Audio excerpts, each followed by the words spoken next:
നൈസർഗിക സസ്യങ്ങളുടെ ഇലകളും പോളയും കൊണ്ടാണ് ബൃഹത് ശില്പങ്ങളെ വെല്ലുന്ന കോലങ്ങൾ ചമയ്ക്കുന്നത്. കുട്ടനാടൻ പ്രകൃതിയിൽ സുലഭമായിട്ടുള്ള താമര, ചെത്തി, വാഴ, തെങ്ങ്, ചേമ്പ് തുടങ്ങിയ സസ്യങ്ങളുടെ പൂക്കളും ഇലകളുമാണ് കോലങ്ങൾക്ക് നിറവും വൈവിധ്യമാർന്ന ആകൃതിയും നൽകുന്നത്.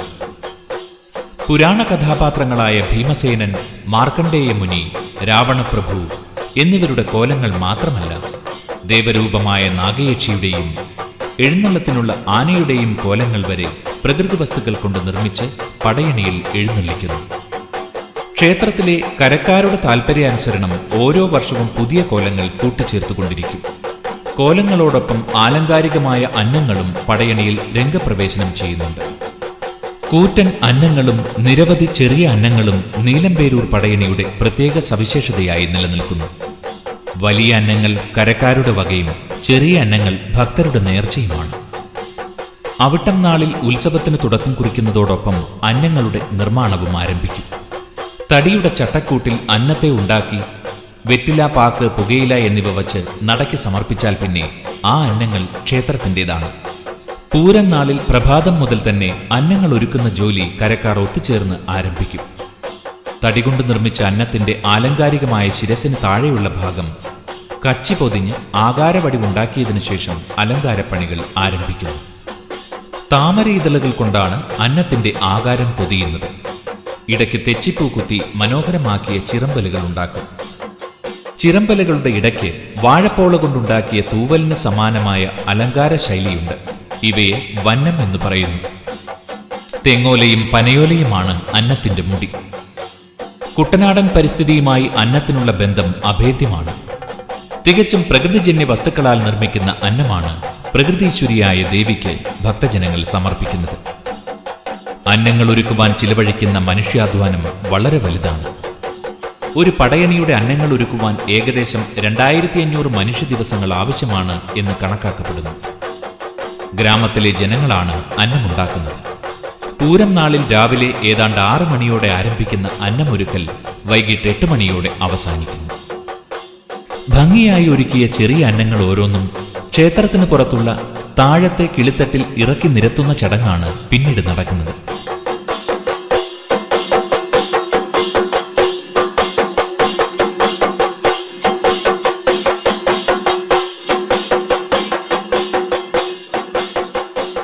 നേർച്ച അന്നങ്ങളെല്ലാം താഴെ കിളിത്തട്ടിൽ നിരത്തിക്കഴിഞ്ഞാൽ പുത്തൻ അന്നങ്ങളുടെ തേങ്ങാമുറുക്കൽ ചടങ്ങ് നടക്കും. അന്നമുണ്ടാക്കിയ ശില്പി തന്നെയാണ് തേങ്ങാമുറുക്കൽ ചടങ്ങിന്റെ കാർമ്മികൻ. നേർച്ച കഴിഞ്ഞ് അന്നം വഴിപാട് സമർപ്പിക്കുന്നവരുടെ ഭാവി ഫല പ്രവചനത്തിനുള്ള ഒരു ചടങ്ങാണിത്. നാളികേര മുറിയിൽ തുളസിക്കതിര് നുള്ളിയിട്ട് രാശിഫലം പറയുന്ന രീതി കേരളീയ ശില്പശാസ്ത്രത്തിന്റെ ഒരു അനുബന്ധമാണ്. ശാസ്ത്രപ്രകാരം നാളികേരത്തിലെ ജലത്തെ 12ആയി വിഭജിച്ച് അതിൽ തുളസിക്കതിർ കാണപ്പെടുന്ന രാശി കണക്കാക്കി ഫലപ്രവചനം നടത്തുന്നു. നീലംപേരൂർ പടയണിയുടെ മറ്റൊരു പ്രധാന ചടങ്ങാണ് നാളികേരം മുറിക്കലിന് ശേഷമുള്ള കുടംപൂജക്കളി. ക്ഷേത്രമതിൽപ്പുറത്ത് പടയണിക്കളത്തിൽ അഗ്നിയായി എരിയുന്ന ഭഗവതി സാന്നിധ്യത്തിനു ചുറ്റും കൂടി നിന്നുകൊണ്ട് ഒന്നിച്ചു പാടി കരക്കാർ ദേവതാസ്തുതി നടത്തുന്നു. എല്ലാ ജനങ്ങൾക്കും നന്മ വരുവാനുള്ള പ്രാർത്ഥനയാണ് കുടംപൂജക്കളിയിലെ സ്തുതിപ്പിന്റെ ഉള്ളടക്കം. പാട്ടുകൾ 2 അടി ചൊല്ലിക്കഴിഞ്ഞാൽ 3ാമത്തെ അടി പാടിക്കൊണ്ട് ഇറങ്ങിക്കളിക്കുന്നതിന് താളമിട്ടു കൊടുക്കുന്നു. കുടംപൂജക്കളിയുടെ വായ്ത്താരിക്ക് വള്ളപ്പാട്ടിനോട് സാമ്യമുണ്ട്. കുട്ടനാടൻ ജനജീവിതത്തിന്റെ പ്രതിഫലനമാണ് കുടംപൂജകളി. അഗ്നിയെ സാക്ഷിയാക്കിയുള്ള ഈ സമൂഹ ഗാനാലാപനം പ്രാചീന സംസ്കൃതിയുടെ പരിച്ഛേദമാണ്. നീലംപേരൂർ കാർത്യായനിയെയും ശിവനെയും ഗണപതിയെയും ശാസ്താവിനെയും സ്തുതിച്ച് പാടിക്കഴിഞ്ഞാൽ പിന്നെ ഗണപതി വന്ദനമാണ്. ഗണപതി പാൽക്കടലിൽ പാലു കുടിക്കുവാൻ പോയതും അവിടെ അനന്തശായിയായ വിഷ്ണു ഭഗവാനെ കണ്ട് ഭയപ്പെട്ട് ശ്രീപാർവതിയോട് തിരികെ വന്ന് വിവരം പറയുന്നതും ശ്രീപാർവതി ഗണപതിക്ക് വിഷ്ണുവിന്റെ അവതാര രൂപം വ്യാഖ്യാനിച്ചു കൊടുക്കുന്നതുമാണ് ഗണപതിപ്പാട്ടിന്റെ സാരം. സത്രാജിത്തിന് വനത്തിൽ നഷ്ടപ്പെട്ട സ്യമന്തകരത്നം ജാമ്പവാനിൽ നിന്ന് ശ്രീകൃഷ്ണൻ വീണ്ടെടുത്ത് തിരികെ നൽകുന്ന സ്യമന്തക കഥയും കുടംപൂജകളിയിൽ ഒരു പാട്ടാണ്. ദ്വാരകാവാസിയായ കൃഷ്ണനെ കാണുവാൻ പോയ കുചേലന്റെ കൃഷ്ണദർശനവും തുടർന്നുണ്ടായ ദാരിദ്ര്യശമനവും കുടംപൂജകളിയുടെ പ്രമേയമായി വരുന്നുണ്ട്. ഇതുകൂടാതെ ഹനുമാന്റെ ലങ്കാദഹന കഥയും ഇതിൽ ഒരംഗമായി ആടിയും പാടിയും അവതരിപ്പിക്കുന്നു. കുടംപൂജ കളിക്ക് ശേഷമുള്ള ചടങ്ങാണ് സർവപ്രായശ്ചിത്തം. പ്രായശ്ചിത്തം ചെയ്യുവാനായി നിയോഗിക്കപ്പെട്ടിരിക്കുന്നത് ക്ഷേത്രം മേൽശാന്തിയെയാണ്. മേൽശാന്തി ചേരമാൻ പെരുമാളുടെ സ്മാരകത്തിൽ ചെന്ന് പ്രായശ്ചിത്തം ചെയ്യുന്നതാണ് ഈ ചടങ്ങ്.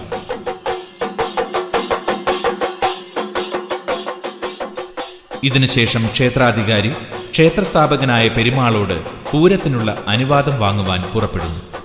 തിരുവഞ്ചിക്കുളത്തു നിന്നും കായൽ മാർഗം തെക്കോട്ട് യാത്ര ചെയ്ത് നീലംപേരൂരെത്തി ഇവിടുത്തെ പ്രകൃതി ഭംഗിയിൽ ആകൃഷ്ടനായ പെരുമാൾ ഇവിടെ ഒരു ദേവീക്ഷേത്രം സ്ഥാപിച്ചു എന്നാണ് ഐതിഹ്യം. ചേരമാൻ പെരുമാളിന് സ്മാരകമുള്ള കേരളീയ ക്ഷേത്രങ്ങൾ അപൂർവമാണ്. പള്ളിവാണ പെരുമാളെന്ന് അപരനാമമുള്ള ചേരമാൻ പെരുമാൾ ക്ഷേത്രം സ്ഥാപിച്ചതിനാലാകണം നീലംപേരൂർ ഭഗവതിക്ക് പള്ളി ഭഗവതി എന്ന പേര് ലഭിച്ചത്. പെരുമാളോട് അനുവാദം വാങ്ങിയതിനു ശേഷം ക്ഷേത്രാധികാരി പിന്തിരിയുമ്പോൾ ആർപ്പുവിളികളോടെ കരക്കാർ തോർത്താക്കളി തുടങ്ങുന്നു. കയ്യിൽ തോർത്തു വീശിക്കൊണ്ട് നിരനിരയായി ചുവടുവെച്ച് വായ്ത്താരിയോടെ പതികാലത്തിൽ തോർത്താക്കളി ആരംഭിക്കുന്നു. തോർത്താക്കളിക്ക് പടപ്പുറപ്പാടിന്റെ ആൺകോയ്മയും ആയോധന പാരമ്പര്യവുമുണ്ട്. പെരുമാളുടെ ഭജനങ്ങളുടെ കൂട്ടിച്ചേർക്കലുകളാകാം ഈ ആയോധന വഴക്കത്തിന് ആധാരം.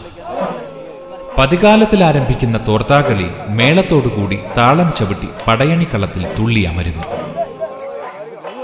തോർത്താക്കളിയുടെ വായ്ത്താരിക്കും വള്ളപ്പാട്ടിന്റെ തനിമയുണ്ട്.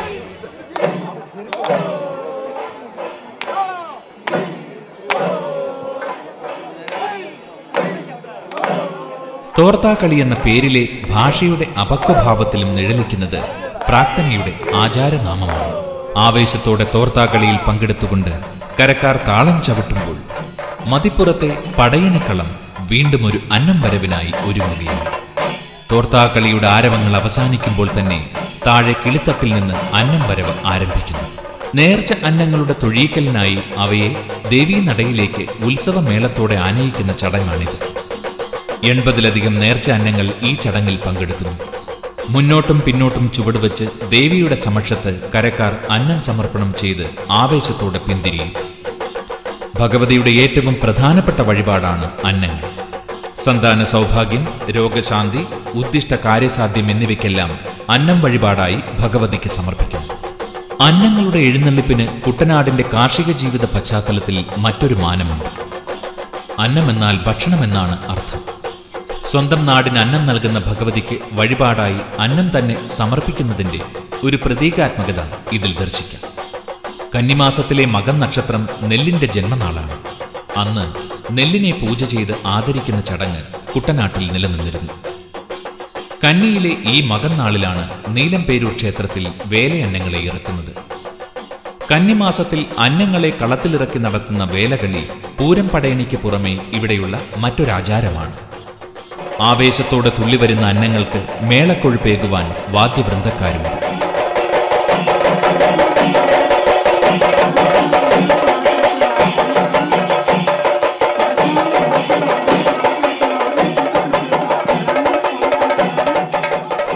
ഗണപതിയെയും ശിവനെയും ശാസ്താവിനെയും വിഷ്ണുവിനെയും നാഗങ്ങളെയും ദേവിയെയും സ്തുതിക്കുന്ന ഗീതങ്ങളും അന്നം വരവിന് അകമ്പടിയായി കരക്കാർ പാടുന്നു. നേർച്ച അന്നങ്ങളുടെ വരവ് കഴിഞ്ഞാൽ പിന്നെ കോലത്തിന്റെ വരവായി. ഭീമസേനന്റെ പ്രകൃതി വസ്തുക്കൾ കൊണ്ടുണ്ടാക്കിയ ഈ കൂറ്റൻ കോലം കുട്ടനാടൻ ജനതയുടെ നൈസർഗികമായ കരവിരുതിന്റെ ഉത്തമ ഉദാഹരണമാണ്. ഭീമസേനൻ സൗഗന്ധികം പറിക്കുവാനായി ഗന്ധർവ നഗരത്തിലേക്ക് വനയാത്ര ചെയ്യുമ്പോൾ പൂങ്കാവനവും പൂമരങ്ങളും കണ്ടുകഴിഞ്ഞ് മാർക്കണ്ഡേയ മുനിയെ ദർശിച്ച് നമസ്കാരം ചെയ്യുന്നു. തുടർന്നുള്ള യാത്രയിൽ ഭീമസേനൻ സഹോദരനായ ഹനുമാനെ കാണുന്നു.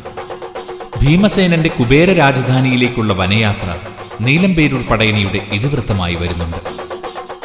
ഒരു വനയാത്രയുടെ കാഴ്ചകളാണ് പൂരം പടയണിയുടെ യഥാർത്ഥ അനുഭൂതികളെ സാർത്ഥകമാക്കുന്നത്. ഭീമൻ കോലത്തിന്റെ തിരോധാനത്തിന് ശേഷം അഞ്ചരക്കോൽ അന്നങ്ങളിൽ ഒന്നിന്റെ വരവാകുന്നു. ആർപ്പുവിളികളോടെ നടയിലേക്ക് കൊണ്ടുവരുന്ന ഈ അന്നവും അലങ്കാരപ്രധാനമാണ്. രാവിന്റെ ഇരുളിനെ പ്രകാശമാനമാക്കുന്ന ഓലച്ചൂട്ടുകളുടെ വെട്ടമാണ് പടയണി വരവിന്റെ ചാരുതയുടെ സവിശേഷമായ ദൃശ്യപ്പൊലിമ. 5.5 അടി അന്നങ്ങളിലൊന്ന് നടയിൽ നിന്ന് പിൻവാങ്ങുമ്പോൾ നാഗയക്ഷിയുടെ എഴുന്നള്ളിപ്പായി. നാഗലോകറാണിയായ യക്ഷിയെ സ്തുതിച്ചുകൊണ്ടുള്ള വായ്ത്താരി താളമേളങ്ങളുടെ ശബ്ദാരവത്തിൽ മുങ്ങി നിൽക്കുമ്പോൾ കരക്കാർ ഒരു പുരാവൃത്തത്തിന്റെ ചടുലതാളം പകർന്ന് തുള്ളിയമരുന്നു.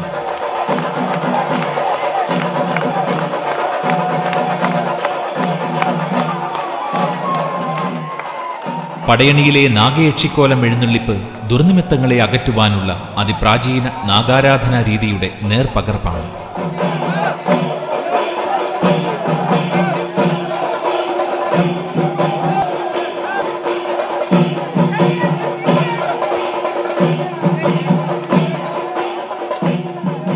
നാഗയക്ഷിക്കോലം രംഗമൊഴിയുമ്പോൾ ശൈവസങ്കല്പത്തിലെ മാർക്കണ്ഡേയ ചരിതം പ്രതിപാദിക്കുന്ന കോലത്തെ നടയിലേക്ക് എഴുന്നള്ളിക്കുന്നു. നീലംപേരൂർ പടയണിയിലെ ശൈവ സമ്പ്രദായമാണ് മാർക്കണ്ഡേയ കോലം. ജീവൻ അപഹരിക്കുവാൻ വന്ന കാലനെ കണ്ടപ്പോൾ ശിവലിംഗത്തിൽ ഗാഢാശ്ലേഷം ചെയ്ത് മരണമുക്തി നേടിയ മാർക്കണ്ഡേയൻ ഇവിടെ എഴുന്നള്ളിക്കപ്പെടുന്നതിന് പിന്നിൽ ശൈവചക്രവർത്തിയായിരുന്ന ചേരമാൻ പെരുമാളുടെ ആരാധനാ സങ്കല്പങ്ങളുടെ കാലിക പ്രസക്തി വെളിപ്പെടുന്നു.